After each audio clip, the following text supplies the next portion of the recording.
अधिकारी द्वारा इनके ऊपर केस लगाने की बात है कि ऊपर ये ऊपर चढ़ी है। लगवाएं, पहले मुझ पे केस लगवाएं ना, पहले हम पर भी लगाएं क्योंकि हम यहाँ पे उनके समर्थन में बैठे। और भी आप लोगों से भी बातचीत करे जा बेबी का ही कुछ कह रहे। देखिए, अगर आप देखें तो दो लोगों ने यहाँ पर ये कहा है कि हम तब तक, जब तक इस मामले का सॉल्यूशन नहीं होगा, तब तक हम टंकी से यहाँ नीचे नहीं उतरेंगे। बहुत सारे यहाँ ग्रामीण जन हैं और ये एक जनहित का मामला है। हाड़ौता की चारा मंडी पर बहुत लंबे समय से विवादित जगह है, विवादित मुद्दा है और जो टेंडर प्रकरण हुए हैं इसमें वो बिल्कुल साफ़ सुथरे तरीके से, फेयर तरीके से नहीं किए गए हैं। बहुत सारा ग्रामीणों में 13 वार्ड पंचों में से 10 वार्ड पंच हैं जो कह रहे हैं ये तरीके से नहीं किए गए हैं। जो भी यहाँ पे सेक्रेटरी हैं उनकी भी लगातार हमारे पास शिकायतें आ रही हैं। महिला होने के नाते डेफिनेटली उनसे एक शिष्ट व्यवहार बनता है, पर महिला कोई भी कर्मचारी है, इसका मतलब ये नहीं कि कोई पुरुष व्यक्ति, पुरुष परिवादी उनसे बात नहीं कर सकता। उन्हें उनकी जवाबदारी से वो बच नहीं सकते हैं सिर्फ ये कहकर कि मैं एक महिला कर्मचारी हूँ। यहाँ पर कोई प्रशासन किसी तरह का यहाँ सहयोग नहीं मिल पा रहा है इनको। हर जन यहाँ महसूस कर रहा है, हर आदमी, अगर आप गांव में जाएंगे, हर आदमी ये महसूस कर रहा है कि हम तहसील और प्रशासन के पास जाते हैं तो हमारे से सिर्फ पैसे निकलवाने के अलावा कोई काम नहीं किया जा रहा है। ये चोमू का एक दर्द है।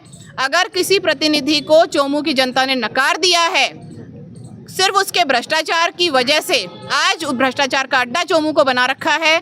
यहाँ पे तहसील में अगर आप जाएं, किसी से 20,000 रुपये, किसी से 30,000 रुपये, कन्वर्जन के लिए, हर चीज़ के लिए यहाँ पे रुपए निकाले जाते हैं और उस पर पर्दा डालने के लिए कोई छोटी मोटी कॉलोनियों पे, अवैध कॉलोनियों के नाम पर उन पर कार्रवाई कर दी जाती है। पहले वाला टेंडर है उसका पूरा पेमेंट नहीं हुआ था जो 2017 के आसपास हुआ था, और अब ये जो टेंडर है, हम चाहते हैं कि चारा मंडी बने लेकिन साफ़ सुथरे तरीके से बने, उसके टेंडर्स निकलें, उसमें बिडर्स आएँ जब भी आप विज्ञप्ति देते हैं तो।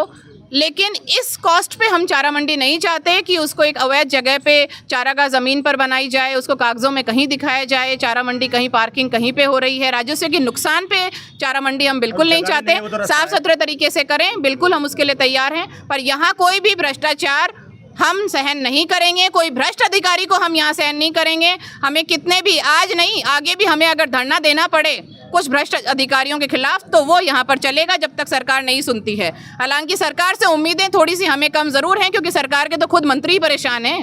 मंत्री कह रहे हैं हमारे अधिकारी नहीं लगाए जा रहे, हमारी सुनवाई नहीं हो रही है।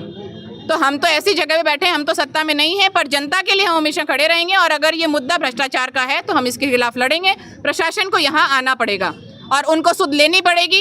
जनता यहाँ पर बिना प्रशासन के यहाँ पर अनाथ होकर नहीं रह सकती है। मैं उनके साथ हूँ। जो भी भ्रष्ट अधिकारी हैं यहाँ पे और जो सुनवाई नहीं कर सकते हैं जनता की, जो अपने आप को कोई एक नेता या कोई एक प्रतिनिधि का एजेंट ज़्यादा बनाते हैं और एक गवर्नमेंट कर्मचारी कम समझते हैं, वो लोग चोमू में नहीं रह सकते हैं। मैं इस चीज़ के फेवर में नहीं हूँ कि इस तरीके से कोई भी चीज़ को किया जाए, पर अगर आज ऐसी स्थितियाँ उत्पन्न हुई हैं तो वो उसके बाद उत्पन्न हुई हैं जब लोगों ने तरीके से अपनी आवाज़ सुनाई, जगह जगह जाकर इन्होंने अपनी बात बताई, लेकिन उस पर कोई भी तरह का राजनीति से प्रभावित होकर उस पर कोई भी तरीके का एक्शन नहीं लिया जा रहा है। अधिकारी द्वारा इनके ऊपर केस लगाने की बात है कि ऊपर ये ऊपर चढ़ी है। लगवाएं, पहले मुझ पे केस लगवाएं ना, पहले हम पर भी लगाएं क्योंकि हम यहाँ पे उनके समर्थन में बैठे हैं। लगाएं ना, पूरे गाँव पे लगाएं, सब लोग सहन करेंगे। मैं बैठा था। ये युवा है, अगर आप इन्हें नौकरी नहीं दे सकते, सिर्फ केस दे सकते हैं, इनकी बात की सुनवाई नहीं कर सकते, सरकार बनाते किस लिए हैं? आपसे 5 ट्रांसफर नहीं हो रहे हैं, हमें आपने, हमारे माथे पे आपने भ्रष्ट अधिकारियों को बिठा दिया है जो जनता को चूसने का काम कर रहे हैं। जो बात है सुनवाई के लिए, जो बात है वो सुनते नहीं हैं।